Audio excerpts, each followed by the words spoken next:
आज के दौर में जब बेटियों और बेटों को समान रूप से देखा जा रहा है, वहीं सहसपुर कोतवाली क्षेत्र जो है वहाँ एक ऐसा मामला चौंकाने वाला सामने आया है जिसने समाज को झकझोर कर रख दिया है।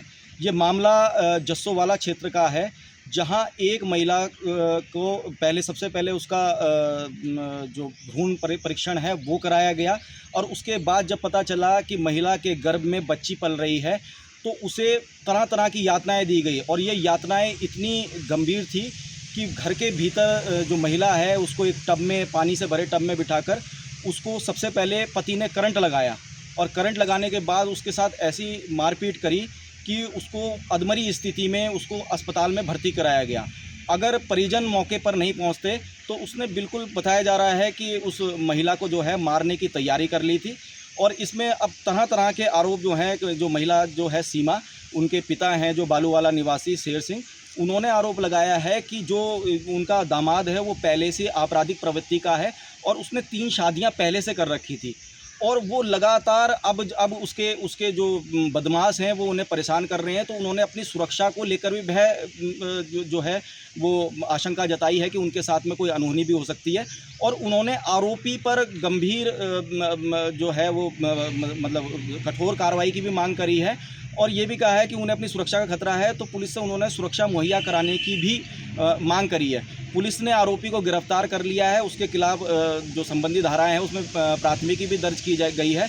पर जो पीड़ित परिवार है उसका ये कहना है कि आरोपी के खिलाफ हत्या के प्रयास और या हत्या से जुड़ी जो धाराएं हैं वो इसमें उन धाराओं को जोड़ा जाए, क्योंकि जो बच्चा है जब यातनाएं महिला को दी गई तो जो बच्चा तक जो गर्भ में पल रहा था 8 माह का, उस बच्चे की मौत हो गई। तो इसमें अब जो परिवार है उसको भरोसा है कि उन्हें पुलिस से और जो न्याय व्यवस्था है उससे न्याय मिलेगा और इसी आस के साथ वो पुलिस की तरफ भी, पुलिस की कार्रवाई की तरफ भी और न्यायालय का जो अब रुख रहेगा उसको उस पर अपनी नज़रें जो हैं वो लगाए बैठे हैं, उस पर टकटकी लगाए बैठे हैं। जी, तो किस तरीके का ये घटना थी और किस तरीके की आप कार्रवाई चाहती है जो आपकी बेटी के साथ में हुआ है? ये भैया मेरी पोती है ना ये, तो इसको ना ऐसे ही वो करता था, डराता था बार बार, कहीं भी घर में यहाँ नहीं रहा था और जब भी कहीं पे जाना आना तैयार करवाई और लेके चल गया और उसको पता नहीं क्या क्या बोलता था और क्या हैं, हम तो उसकी शिक्ल नहीं देखनी, उसको जानते जाना चाहिए। वो हमारे बंदे फिर हैं, हमारे बच्चे मजदूर आदमी क्या तक कहाँ वो कर दे रहे, उसके गुंडे घूम रहे हैं रात तो गुंडे भेज रहा, 5-5 गुंडे आ रहे रात तो आप क्या कार्रवाई चाहती हैं? आप क्या होना चाहिए? उसको हमें सुरक्षा चाहिए, फांसी होनी चाहिए, फांसी नहीं उसको जानती जाना चाहिए बस। उसकी 2 बेटियां हैं ना, एक तो चली की वो तो उन्हें पेट में मार दी, बेटियां होते हुए भी फिर भी ऐसी हरकत करी लड़की के साथ में, 3 बहुआ रखा फिर उनने तीसरी बहू के गेल ऐसा करा है। कौन दे देगा अपनी बच्ची को ऐसे उसमें शादीशुदा हो का बच्चे पैदा कर शादियां करवा रहा हो। तो किस तरीके की घटना जो है आपकी बेटी सीमा के साथ हुई है उसके बारे में थोड़ी जानकारी दे सकते हैं? सर क्या है, तो हम तो 10 बजे पहुंचे, हमारे को किसी ने खबर दी तुम्हारी लड़की के साथ ऐसा हो रहा है, तो हम जब तक पहुंचे तो उन्हें टब में बिठा के करंट लगा रहा था उसको। तो ये करंट लगाने का कारण क्या था? मतलब क्या वो मेरे से जमीन मांग रहा था 2 हिस्से जी। और मैंने कहा भाई अभी तो बेटों को पूछ, मेरे नाम तो ज़मीन है नहीं, अब बेटों को जो तू देते तो ठीक है। और ज़मीन को बार बार टॉर्चर करता लड़की को, तो अपने बाप से ज़मीन ले, और जबकि फर्दा भी निकाल लाया हमारी वो घर से। और कितने साल हो गए शादी को? ये 19 हुई सर।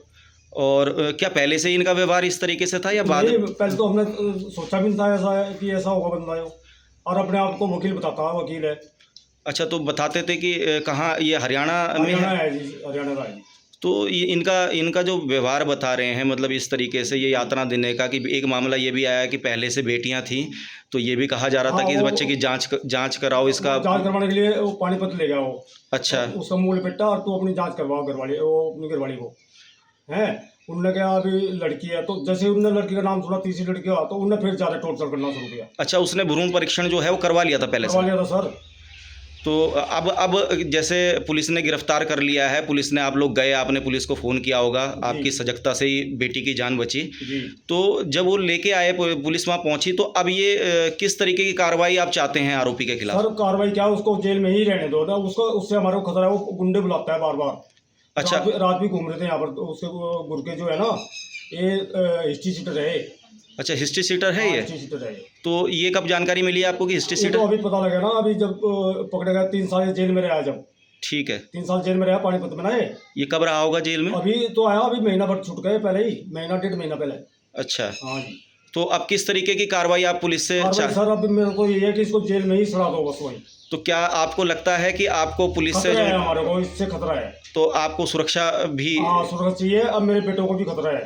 तो आपको लगता है कि पुलिस और जो हमारी न्याय व्यवस्था है उससे आपको न्याय मिलेगा? न्याय मिलना चाहिए सर, मैं तो ये बोलता हूँ न्याय मिलना चाहिए। न्याय नहीं मिला तो फायदा क्या हो।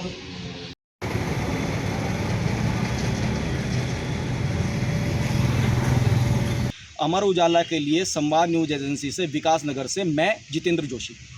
अगर आप ये वीडियो YouTube पर देख रहे हैं तो हमारे चैनल को सब्सक्राइब कर बेल आइकन दबाएं और Facebook पर देख रहे हैं तो हमारे पेज को लाइक करें।